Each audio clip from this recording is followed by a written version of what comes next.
El mayor salto lo dimos cuando tuvimos la conciencia de que podíamos convertirnos en el gran referente del derecho del trabajo. La incorporación de Íñigo Sagardoy ha tenido una visión siempre muy moderna del despacho, pero muy boutique, en de alguna forma extender esa boutique a algo. Estamos en el intermedio, seguimos siendo una boutique, queremos serlo de hecho en la excelencia profesional, pero bueno, tenemos una facturación cercana a los 30 millones de euros. Íñigo ha sido una persona muy comprometida, muy impulsora de hacer un despacho más grande. Cuando hablamos de la institucionalización de firmas del sector legal, esa visión de despacho más artesanal, donde todo sale pues hecho a medida, pero los despachos ya con una estructura al final tienen que caminar a estructuras similares de multinacionales, pero por supuesto con las especificidades del sector legal. Hay despachos de un tamaño relevante, de prestigio, que todavía no le dan la importancia que yo creo que tiene a todos esos elementos que ayudan a que tu buen trabajo jurídico además encuentre receptividad. El cliente es el centro. Todo lo que hagas y el management, por tanto, tiene que estar orientado a servir al cliente. Creo que el cliente es más global que nunca y por ende nos tiene que ver como un auténtico socio estratégico. A procesos muy estandarizados, adaptarlos en función de lo que te pide el cliente, porque el cliente te va a pedir que seas capaz de atender sus necesidades, no las tuyas, sino las suyas. ¿Ha habido algún caso en especial que te haya marcado en tu carrera profesional? Probablemente el que más me ha marcado es un caso que no salió bien. The Legal Podcast, episodio ya 34. Hoy estamos con Martín Godino, socio director de Sagardoy Abogados. Martín, ¿cómo estás? Muy bien, buenas tardes. Encantado de estar aquí. Muchas gracias por acompañarnos. Al final, Gracias a vosotros. Sagardoy Abogados, firma de referencia en derecho laboral en España, firma constituida en 1980. Y Martín, al final arrancaste siendo solamente 3 en el despacho, viviste absolutamente toda la carrera de desarrollo de Sagardoy. ¿Cómo viviste esa etapa inicial? Bueno, pues la verdad es que en esa época casi un niño, pues con la ilusión de entrar en un despacho que todavía era pequeño. Efectivamente, el despacho se había fundado en el año 1980, pero era un despacho que cuando yo llegué tenía 3 abogados. Yo fui el cuarto abogado cuando me incorporé en el año 1988. Era un despacho pequeño, pero ya muy prestigioso, porque Juan Antonio Sagardoy había sido director del Instituto de Estudios Sociales y sobre todo porque había sido la persona que tuvo más protagonismo en la elaboración del Estatuto de los Trabajadores en 1980, que es una norma para los laboralistas de absoluta referencia. Es la primera gran norma laboral del periodo democrático, 2 años después de la aprobación de la Constitución, y por tanto, aunque era un despacho pequeño el que él fundó cuando dejó el Instituto de Estudios Sociales, pues era un despacho ya que sonaba, que empezaba a tener clientes importantes para temas complejos sobre todo. Y cuando yo me incorporo en el año 1988, pues como ocurría además por la propia personalidad de Juan Antonio Sagardoy, pues me incorporó ya como si llevara 20 años, porque me incorporó para hacer de todo, para intervenir. Yo recuerdo que uno de los primeros temas en los que participé, siendo pues 24 años, yo creo que tenía en ese momento, pues en ayudarle, era él el que dirigía lógicamente el asunto, la fusión del Banco de Bilbao con el Banco de Vizcaya, ¿no? En los aspectos laborales, ¿no? Bueno, eso me costó durante algunos días dormir pocas horas para estudiar como un loco y para ir aprendiendo, pero bueno, fue muy, muy satisfactorio, la verdad es que muy satisfactorio. Yo creo que un cambio de vida. Yo estaba trabajando en una empresa, en una buena empresa, una empresa del sector financiero, y cuando me llamó Juan Antonio Sagardoy, pues la verdad es que no le pregunté ni lo que iba a cobrar, ni cuál era el horario, ni nada de nada, pero bueno, allí me incorporé con toda ilusión y hasta ahora, 38 años después. ¿Y cómo fue esa circunstancia? ¿Te buscó? ¿Por qué te contacta? ¿Cómo fue esa Bueno, entrada en el despacho? Bueno, pues fue como todo en casualidades en esa época y en las épocas posteriores, ¿no? Yo creo que la casualidad y la suerte hacen mucho. Yo estaba trabajando como decía, en una entidad financiera en Caja Madrid y había terminado, yo estudié ya la carrera trabajando, la carrera de Derecho, y estaba en el Departamento de Relaciones Laborales de Caja Madrid. Y allí conocí, o me conoció, quien era entonces el responsable del área de relaciones laborales, que era Antonio Gómez de Enterría, que compatibilizaba ese puesto con ser abogado también del despacho Sagardoy, que entonces era un despacho muy pequeño, era Juan Antonio, era Antonio Gómez Enterría, prácticamente los dos durante los primeros años, y unos meses antes de que entrara yo había entrado otro abogado que era José Manuel Martínez. Entonces, bueno, Antonio Gómez Enterría, que me conoció allí en Caja Madrid, yo le ayudaba a preparar algunas fichas para los pleitos, todavía estudiando la carrera, y fue él el que le habló a Juan Antonio Sagardoy. Imagino que le diría, pues este chico es espabilado y tal, y no sé cuánto. Y Juan Antonio me llamó al despacho y según me llamó, pues me ofreció quedarme en el despacho. La verdad es que tuve una entrevista de fruto inmediato porque de la entrevista salí con la oferta de que me incorporara al despacho y ahí lo hice, ¿no? Sin dudarlo, ¿no? Porque quería ser abogado, quería dedicarme al derecho laboral y bueno, pues fue una oportunidad que no dudé en aprovechar. Ujú. ¿Cuál crees que fue el punto de inflexión del crecimiento del despacho en esa época?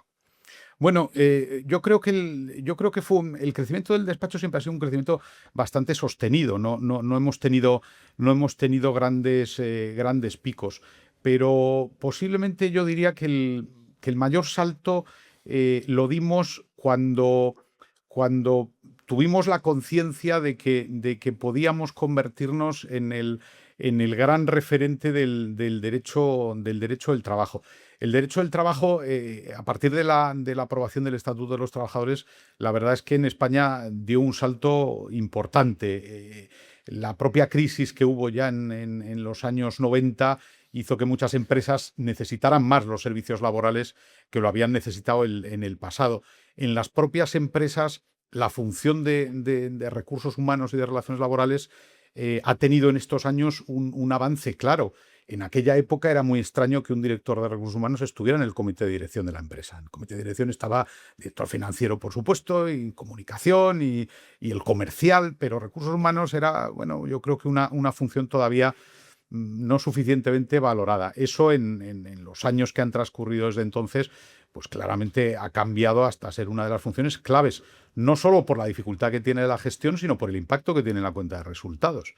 Al final, la gestión de las personas, el desarrollo profesional, el talento que se aporta, pues es clave en prácticamente todos los sectores, ¿no? Y eso ha ido unido a una complejidad creciente de las normas laborales y, por tanto, también de la necesidad de tener un buen asesoramiento laboral. Yo creo que esa sería una parte que, digamos, es la externa, la normativa. Y yo creo que el segundo punto del salto del despacho, pues lo constituyó la incorporación de Íñigo Sagardoy, porque Íñigo, hijo de Juan Antonio Sagardoy y actual presidente del despacho, con quien he hecho prácticamente todo el camino juntos, decimos siempre que somos como hermanos, tuvo una visión, o ha tenido una visión siempre muy moderna del despacho, quizá porque él empezó también su carrera profesional con alguna estancia en Estados Unidos.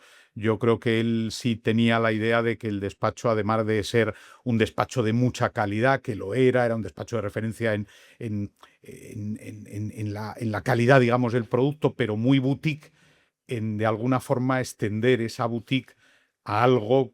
Hoy estamos en el intermedio, seguimos siendo una boutique, queremos serlo, de hecho, en la excelencia profesional, pero bueno, tenemos una facturación cercana a los 30 millones de euros.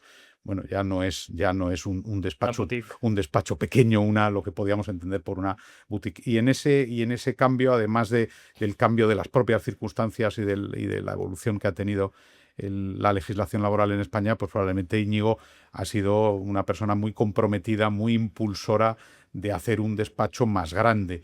En esa línea, en el año 2000, es cuando nos incorporamos a una alianza internacional en la que todavía estamos. Fuimos fundadores, Jus Laboris, que nos dio una visión también de cómo funcionan los despachos en otros países, cómo habían crecido en el ámbito laboral los despachos en otros países y cómo eso nos podía impulsar también aquí, ¿no? Yo creo que la combinación de esos dos factores pues fue el elemento, han sido los elementos clave. A su vez, eso hizo que el despacho también cambiara de una estructura muy personalista. Cuando se funda por Juan Antonio Sagardoy como persona física, y nos constituimos en una sociedad profesional, si no recuerdo mal, en el año 2000, que coincide con esa época, como digo, la incorporación más a la gestión también de Íñigo, y cuando realmente el despacho, bueno, pues pasa a ser un despacho más con una estructura más profesional, ¿no? En ese momento. Sí, justo quería llegar a ese punto, ¿no? Es decir, cuando hablamos de la institucionalización de firmas del sector legal, al final hay dos ligas,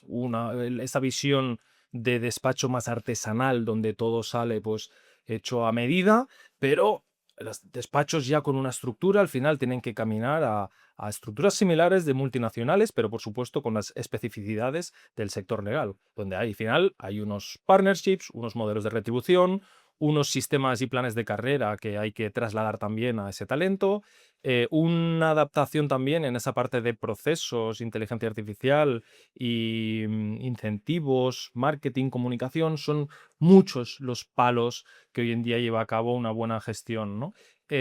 Para firmas tal vez de menor tamaño que se encuentren en ese punto, ¿cuáles crees que serían, digamos, las principales claves en esa parte de institucionalizar una firma?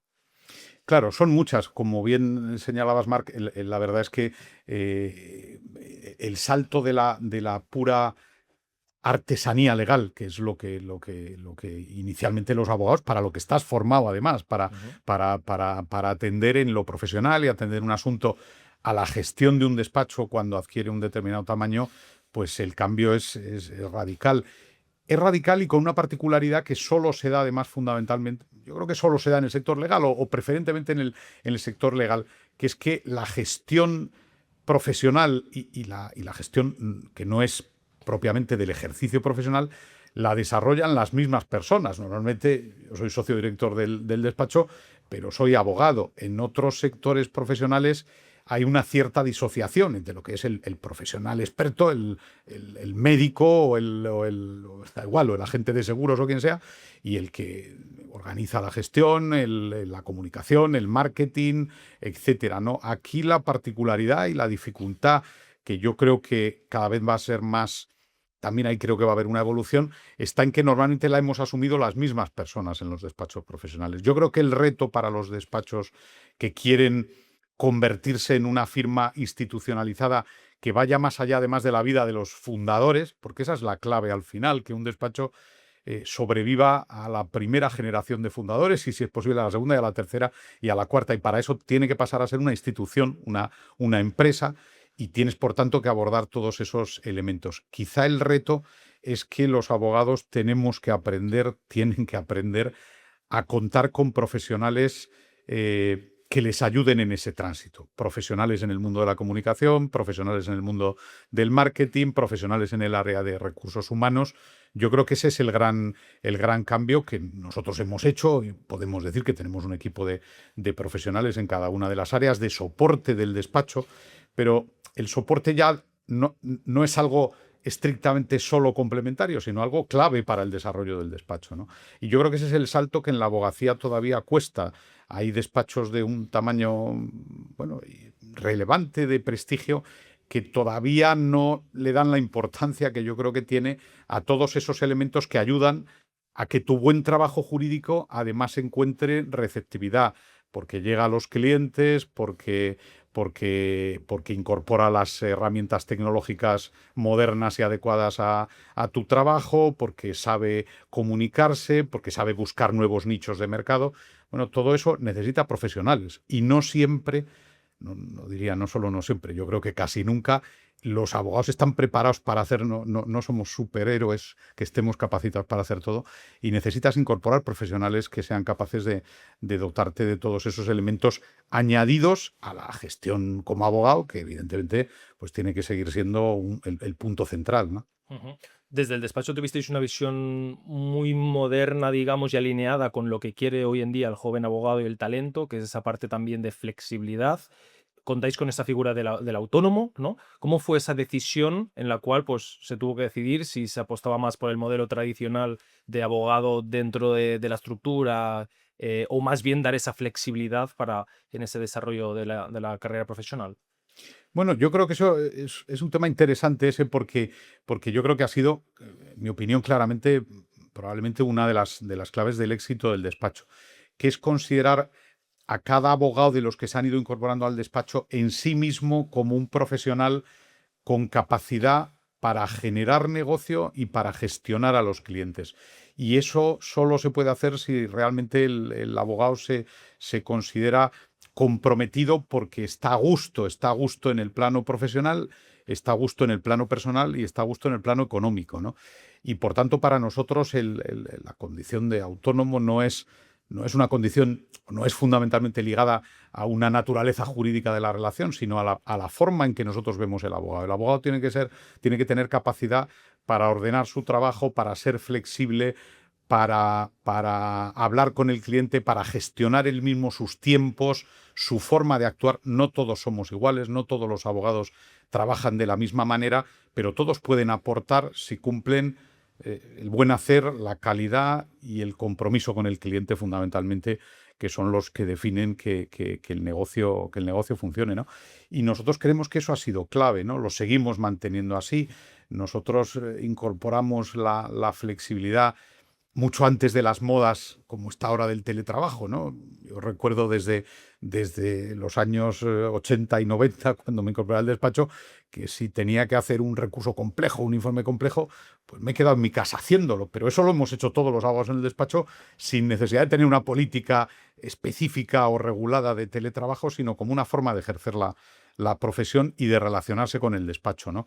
Digamos que hemos visto el despacho como una organización en la que cada una de las piezas, cada uno de los abogados es importante y tiene que sentirse importante, ¿no? Bueno, eso ha sido un poco lo que creo que ha contribuido a que sea un éxito esta trayectoria de todos estos años, ¿no?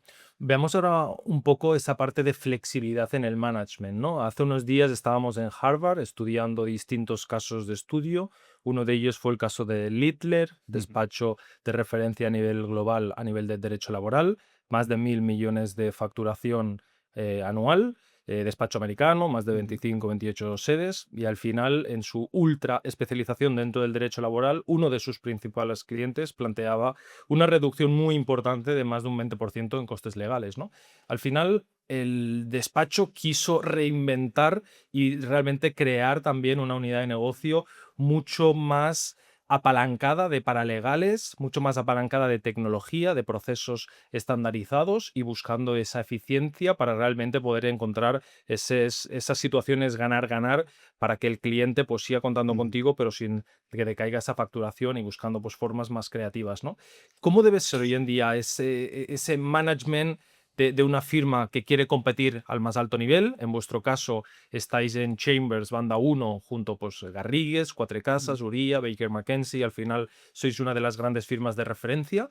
Es un momento también donde se requiere máximo clientecentrismo, porque hoy en día pues el cliente tiene acceso a la IA como cualquiera, cada vez quiere también busca o tiene esa sensibilidad en el precio también, y por lo tanto toca tal vez darle una mirada un poco más flexible a lo que tal vez décadas atrás no había que tener, ¿no?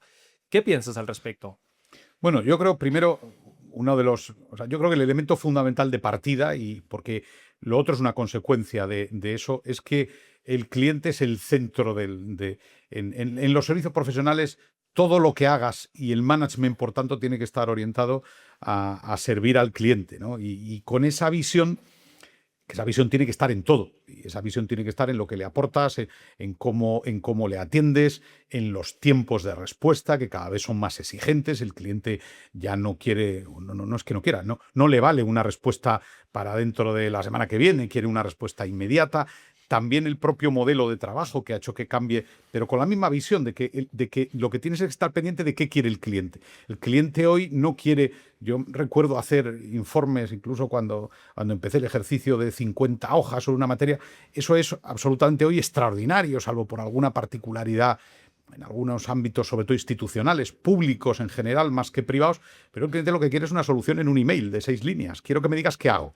No me cuentes, ya supongo que te lo sabes las 50 hojas, ¿no? Entonces, dentro de esa misma visión de que el cliente es el centro, pues por supuesto está en la gestión también de la relación con el cliente en el ámbito de qué servicios le prestas y a qué precio le prestas los servicios, ¿no? Y claramente ahí la gestión tiene que tender a la flexibilidad absoluta. Es impensable ya que el cliente vaya a adaptarse a tu modelo. No es que yo funciono, mi modelo es con igualas y los precios son así y además los hago por 12 meses, que yo lo he visto en competidores también. Lo hago por 12 meses y el precio es de esta manera y esto incluye esto. hoy con la competencia que tenemos, la gestión tiene que ser mucho más de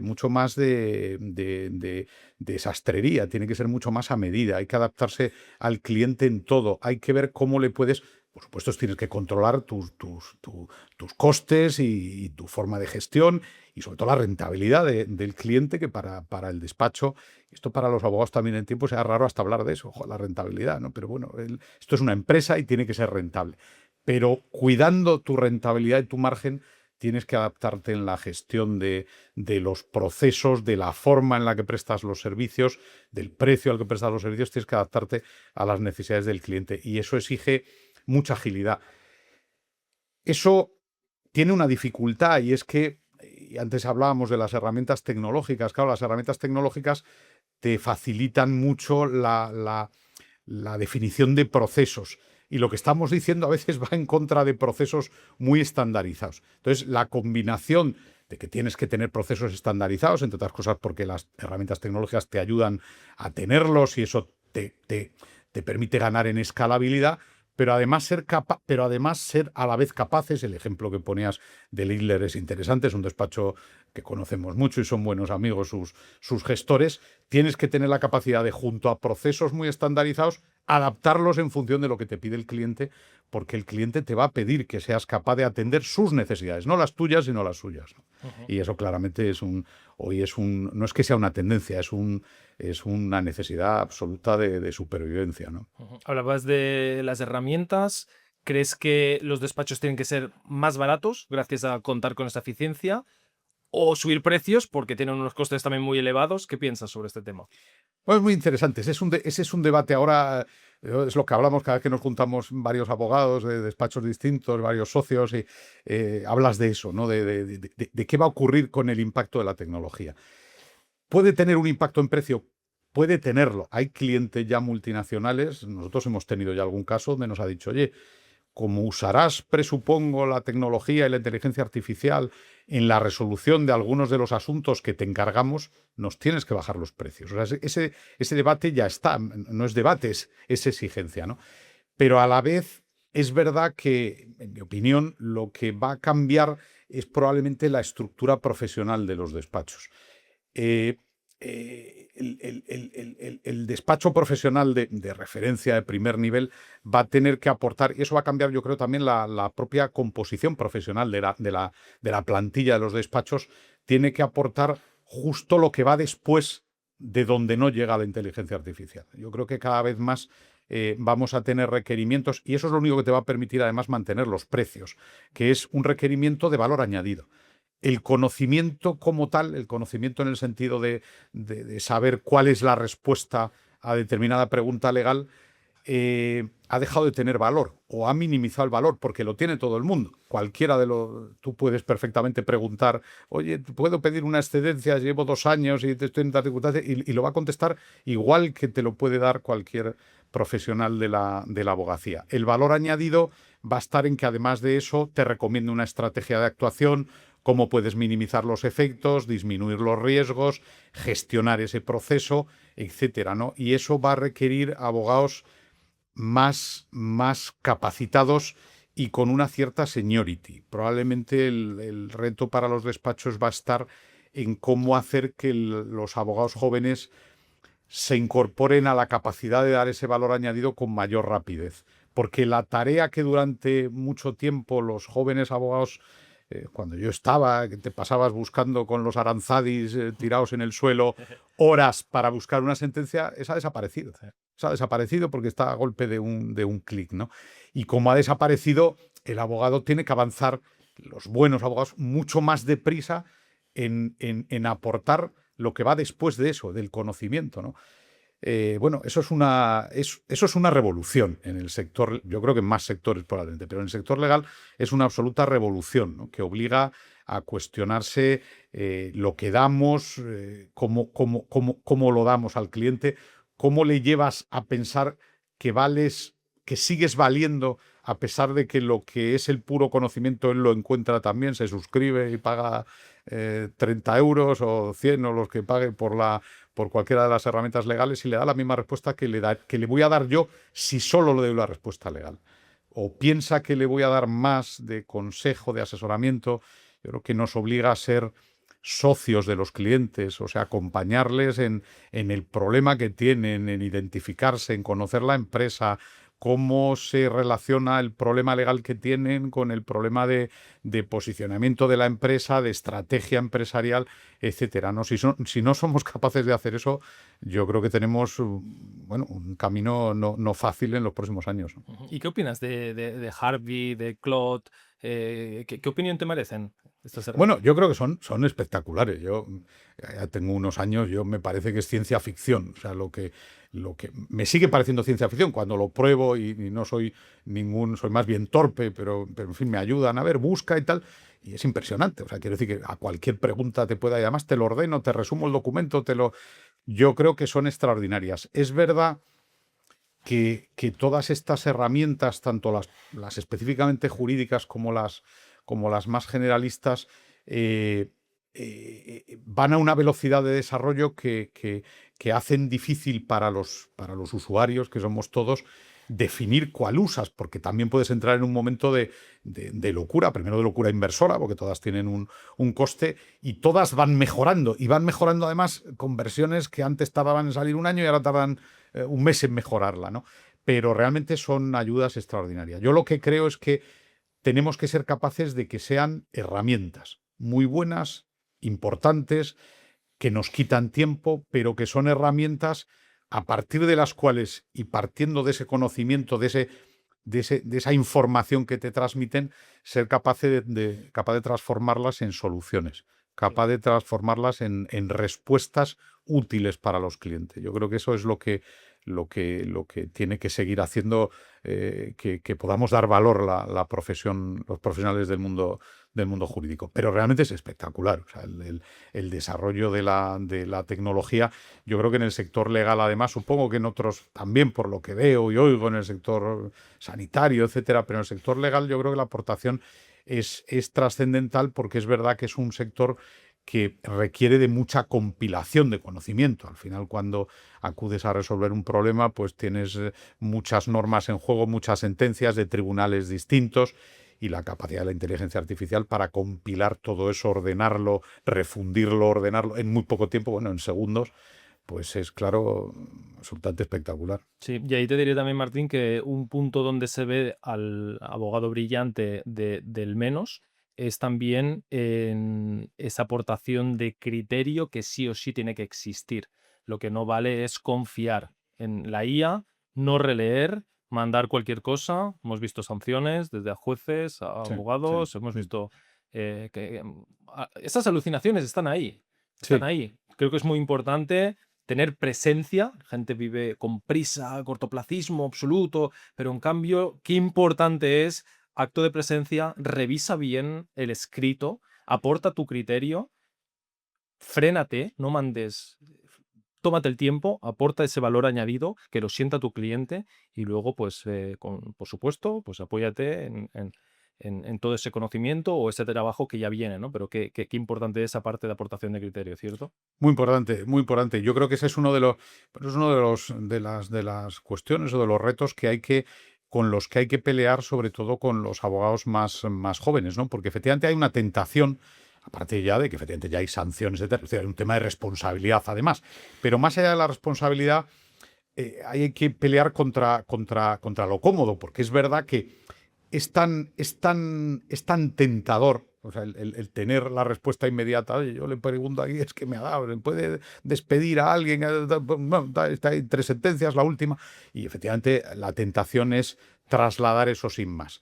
Y ahí hay, primero, problemas todavía de alucinaciones, de errores. Hay errores, sigue habiendo errores en esa información. Pero más allá y del error, y aunque no haya errores y por tanto no haya un problema de responsabilidad, es que yo creo que la responsabilidad, pero no en un sentido de responder frente a errores, sino de ejercer bien la profesión, está efectivamente en sentar criterio. Con esta información, sobre todo, yo les insisto mucho a los abogados jóvenes en ponerse en la piel del cliente y darle una solución. Es decir, tiene que salir, cuando habla contigo, mejor que saldría si antes de verte. Es decir, y eso no basta con que le digas, es que la ley dice. Esto es lo que dice la ley, que yo también lo podría haber mirado. ¿Y tú qué me recomiendas que haga? ¿Qué crees? ¿Cómo debes creer que debo de enfocar? ¿Es el momento de hacer esta acción que voy a hacer? Lo que sea, poner una demanda o hacer un proceso de reestructuración o un despido, o negociar un convenio colectivo, como lo negocio, de grupo, de empresa. Para todo eso hay que poner criterio, yo creo que sin duda.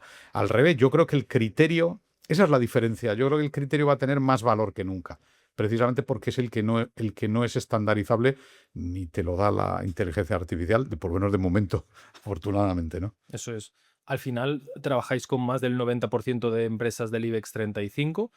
¿Qué tipo de liderazgo crees que debe darse hoy en día en una firma que quiere ser exitosa, que ve también que el joven talento pues tiene, digamos, unas características que tal vez generaciones anteriores pues no tenían? Hemos visto Mm. pues otro sentir en esa relación con la profesión, digamos. Em, pero para ello está pues los tipos de liderazgo que al final un socio director como en tu caso pues tiene que ejercer para que ese talento se vea pues que está trabajando en un lugar top de referencia en toda la parte del derecho laboral y, y que obviamente pues quiere construir carrera, quiere evolucionar, ¿no? ¿Cuál es un poco el enfoque del despacho en estos temas? Bueno, yo creo que hay ahí, es verdad que no, es muy difícil, yo creo que las recetas, porque las personalidades cuentan mucho, pero yo siempre he transmitido y sigo transmitiendo para los abogados que tienen capacidad, que tienen proyección, que tienen liderazgo actual y liderazgo futuro, sobre todo. Yo creo que hay dos o tres aspectos que tienen que cuidar y que tener en cuenta, ¿no? Uno primero, que yo creo que parece muy, muy elemental o de muy poco, que es que tienen que disfrutar de la profesión. Yo creo que el liderazgo en cualquier profesión probablemente, pero desde luego en el nuestro, se gana cuando lo que haces te parece que es una contribución importante a la sociedad.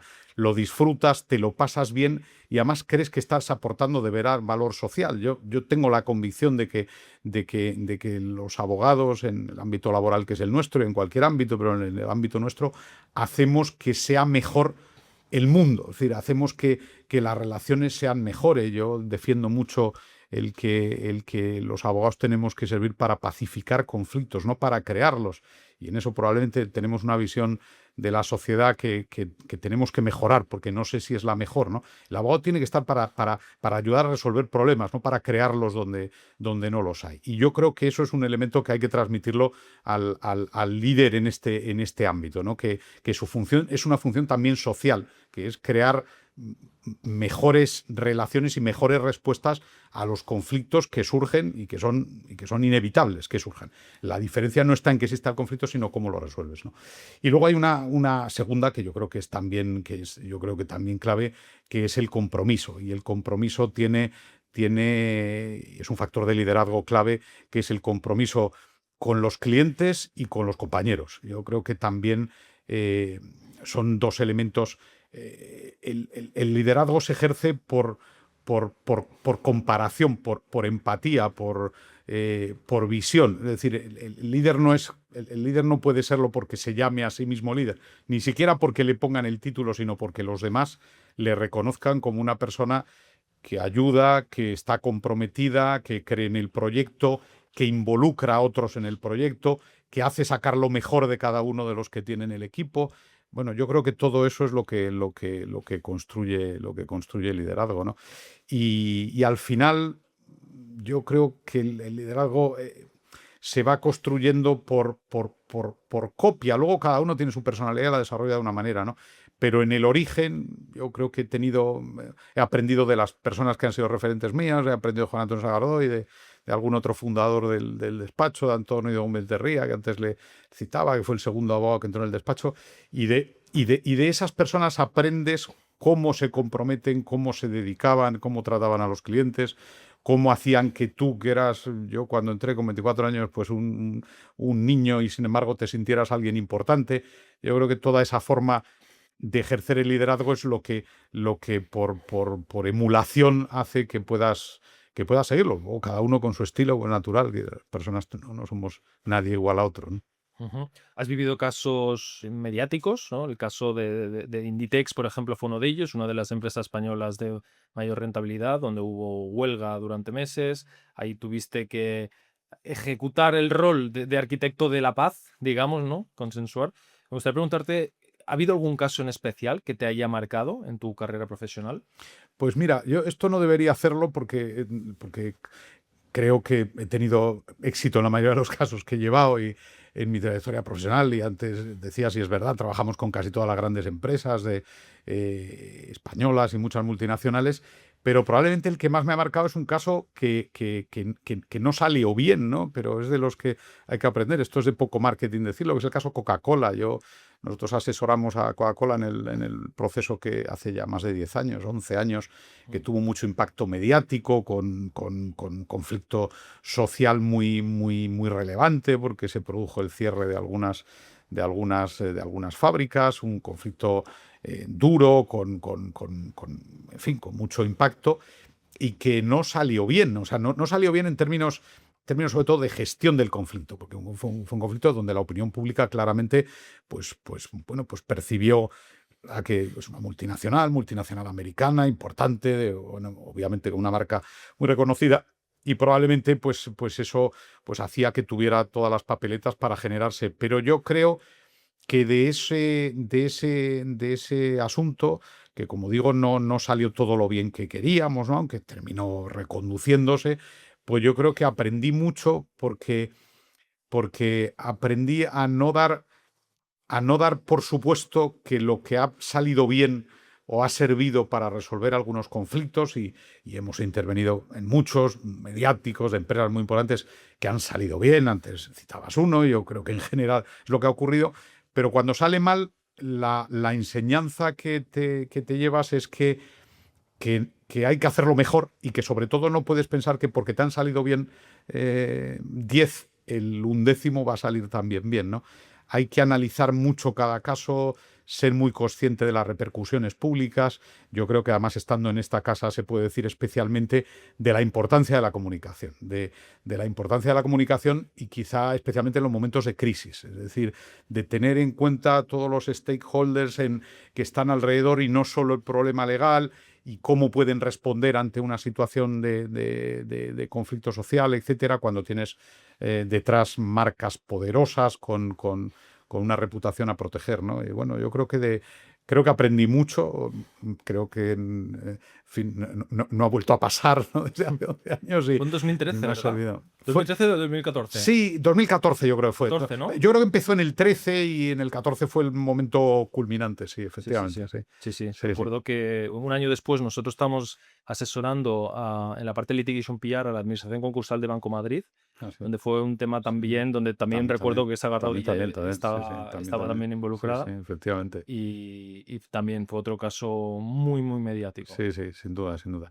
No, bueno, porque es verdad que en todos esos casos digamos, fue especialmente llamativo, y además eso porque tuvo un desarrollo demasiado lento, en fin, bueno, yo creo que tuvo muchos elementos, pero en todos esos casos mediáticos es verdad que la comunicación, que esa es otra de las cosas, que antes, cuando hablabas del liderazgo y de la nueva forma de la nueva del tipo de abogado que es necesario hoy si quieres estar en primera línea, ¿no? Que es tener visión también de esos aspectos colaterales, ¿no? Que no son jurídicos. Ahora, cuando nos llega un tema de este tipo, y sobre todo cuando se trata de procesos de carácter colectivo que van a tener repercusión pública, pues te obliga a tener muy en cuenta, por supuesto, contando con profesionales que sepan, pero también tu propia visión de qué efecto tiene la comunicación, de qué manera, de cómo tratar con los medios de comunicación, con la prensa, con las redes sociales ahora, el impacto que tienen, que no hay que despreciar en absoluto, porque lo tienen muy importante, ¿no? Bueno, yo creo que todos esos son elementos que se han añadido de complejidad. El abogado, en un despacho como el nuestro, en un despacho de prestigio, ya no puede ser solo el puro jurista que sabe la norma, ¿no? Esto hace 30 años quizá era suficiente, hoy no lo es. Ujú. ¿Crees que comunican bien los despachos de abogados en España? ¿Qué opinas? No, yo creo que no del todo, para matizar. Yo creo que tenemos mucho que aprender, nosotros y los demás. Yo creo que hay despachos que comunican mejor que otros, como es natural, pero yo creo que todavía vivimos un poco ensimismados. O sea, yo creo que los despachos de abogados estamos todavía, y de hecho se comprueba cuando seguimos viendo la comunicación de los despachos en los medios y en redes, somos un poco de mirarnos el ombligo. Hablamos demasiado de nosotros mismos y de nuestras galas y nuestros premios y nuestras cosas, de alguna forma un poco endogámicos. Yo creo que tenemos que aprender a comunicar más orientados a lo que esperan de nosotros los que estén interesados en mirarnos, ¿no? Que son al final los clientes potenciales, no potenciales, el público, la sociedad, ¿no? Yo creo que todavía orientamos la comunicación demasiado a nosotros mismos, ¿no? Ujú. Martín, para ir concluyendo, me gustaría que pudieras de alguna forma visualizar el futuro de Sagardoy próximos 5 o 10 años, ¿no? Vemos el mercado español muy competitivo. Al final, hay en esa franja de 30, 40, 50 Mm, millones de euros, muchas firmas en mm, ese mid-market efectivamente. intentando ganar volumen, ya con estructuras ya pues Ujú, cuantiosas, ¿no? Te diría. ujú, Ya no tienen el tamaño de boutiques. ujú, Y también tratando de conseguir pues, operaciones más complejas, más rentables, apuntando hacia arriba. Vemos, por supuesto, el crecimiento de las Big Four, donde al final ujú, varias de ellas han sin duda. seguido creciendo ahí a doble dígito. Bueno, de hecho, Price pues, superó a Uría en la parte de facturación en España, en el reciente ranking también Ujú, del Confidencial. Y luego, pues, Garrigues, Cuatro Casas, ahí arriba. Pérez Llorca también con su expansión efectivamente, internacional en sí. Iberoamérica, absorbiendo Mm, pues González Calvillo hace 3 años. Luego Gómez Pinzón en Colombia el año pasado, Miranda Llamado sí, recientemente sí, está y en creciendo ese mucho. cambio también de estrategia de internacionalización en este mercado iberoamericano, del final Ujú. la lengua que nos une. ¿Qué esperas, digamos, de Sagardoy? ¿Qué está por venir? ¿Vais a seguir en la parte de laboral con este enfoque? ¿Qué piensas? Bueno, yo creo que se va a producir en general, en mi opinión, como ha ocurrido también en todos los sectores, ya se está produciendo, y esto que describes va en esa línea. Se va a producir un proceso de consolidación. Eh, Hay muchas firmas, antes lo hablábamos, las propias necesidades de inversión tecnológica, de capacidad de comunicación, de capacidad de llegada, va a hacer, me da la impresión, o nos da la impresión, de que va a hacer que este sector tenga consolidación, es decir, una reducción del número de firmas y una necesidad de ganar tamaño para las firmas competidoras. El modelo o los modelos de crecimiento o de consolidación es lo que va a diferenciar, y donde hay caminos distintos, y bueno, y probablemente puedan todos llevar a un acierto, pero en ocasiones pues no lo conseguirán. Yo, en el caso de Sagardoy, creo que bueno, y estamos además en ello, yo creo que nuestro proyecto tiene que irse en esa línea de crecimiento y de consolidación, porque creemos que el mercado lo pide en dos aspectos. Primero, la consolidación para poder trabajar de manera integrada y ganar sinergias y elementos de colaboración con otras firmas en otras especialidades. Nosotros no vamos a dejar de ser un despacho laboralista dedicados a esto, pero creemos que el derecho cada vez está más interrelacionado, porque el cliente demanda que esté interrelacionado, y por tanto que tendremos que construir modelos, probablemente en nuestro caso modelos de grupo, de holding, donde se integren distintas firmas. Estamos, de hecho, en ese proceso a través de Asenza, que es la denominación del holding en el que participamos y en el que hemos creado, y ahí creemos que habrá que hacer un crecimiento con firmas muy potentes, especializadas en distintos aspectos, pero que a la vez puedan aprovechar sinergias en aspectos de comunicación, de marketing, tecnológicos, etcétera, ¿no? Para ganar tamaño, que nos parece que es imprescindible. Y probablemente el segundo paso también, en esa línea de consolidación, sea también la expansión internacional. Y desde luego para nosotros también, sin ninguna duda, el mercado de Latinoamérica es el mercado natural. Primero porque tenemos el mismo idioma, tenemos normas relativamente parecidas por la historia e identidad cultural que tenemos, y tenemos también además empresas participando, normalmente hasta ahora empresas españolas invirtiendo en Latinoamérica, pero ahora ya también muchas empresas latinoamericanas invirtiendo en España, ¿no? Y esa conexión en la que logremos ser además un poco un elemento de conexión, un hub con el resto de Europa, creemos que también es un elemento de crecimiento. No es fácil. Todos los despachos que están haciendo, digamos, esta aventura de integración de despachos en distintos países de América, bueno, están teniendo proceso no fácil porque el derecho sigue siendo muy local, porque hay diferencias de prácticas nacionales luego muy potentes, pero es verdad que por ahí tiene que ir también una línea de crecimiento. Pero quizá más importante, o el primer paso, creemos que para nosotros, como lo vemos, y creemos que muchas firmas van a tener que seguir por ahí, va a estar el crecimiento, el ganar tamaño. Nosotros probablemente no vamos a optar por una integración de tamaño abordando nosotros otras áreas de disciplinas distintas del derecho laboral, sino consolidando el crecimiento en nuestro ámbito laboral, pero sí formando un grupo de trabajo conjunto a través de un grupo, de un holding, de una estructura definida, donde vayamos incorporando prácticas potentes y prestigiosas de otras firmas que en otras áreas sean también referencia en sus respectivos ámbitos, fiscal o propiedad intelectual o mercantil o cualquiera de las áreas del derecho, ¿no? Por ahí es como creo que en los próximos años tendremos que andar. Y por supuesto también, bueno, pues tendremos que abordar nuestros propios procesos también de crecimiento interno, de incorporación de liderazgos que en el futuro puedan sustituir a los que tengamos que por razones generacionales dejar la primera fila, ¿no?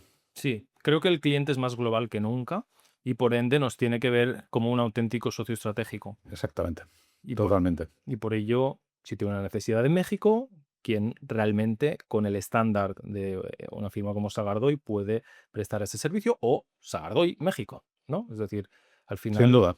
poder dar esas soluciones clave.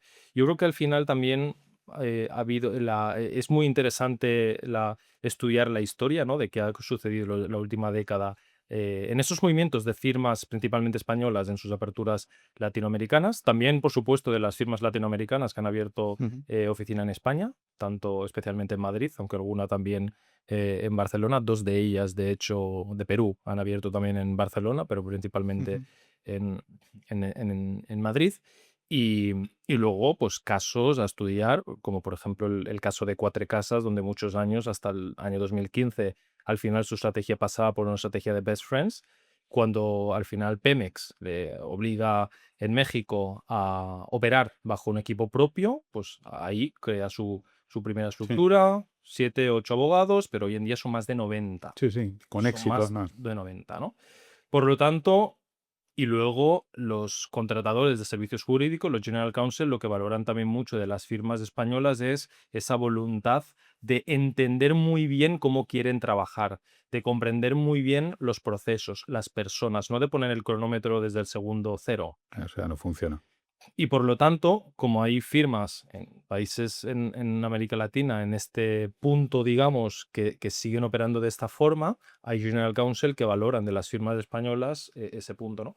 Que no hay mejor unas que otras. Cada casa es un mundo y con sus pros y sus contras, ¿no? Pero creo que sí que es interesante el estudiar cada uno de los modelos para ir al final encontrando el tuyo, ¿no? Y al final, pues Efectivamente. Cuatro Casas ha encontrado en ese modelo de México, su modelo de expansión, con equipos inicialmente más pequeños, ¿no? No como fue el caso de Colombia con la joint venture con Pos Ujú. Herrera Ruiz, que era un despacho Mucho excesivamente tamaño, grande mucho tamaño. como para tener la cultura de uno, pero al final es encontrar el modelo que mejor te funciona, detectar insatisfacciones del modelo actual y decir qué quiero, cómo construyo eso y de quién puedo aprender también de la historia del sector legal, que creo que hay muchos casos, no solamente en España, porque creo que en Estados Unidos, otros mercados, hay también casos para ser estudiados sin duda. y de gran valor, ¿no?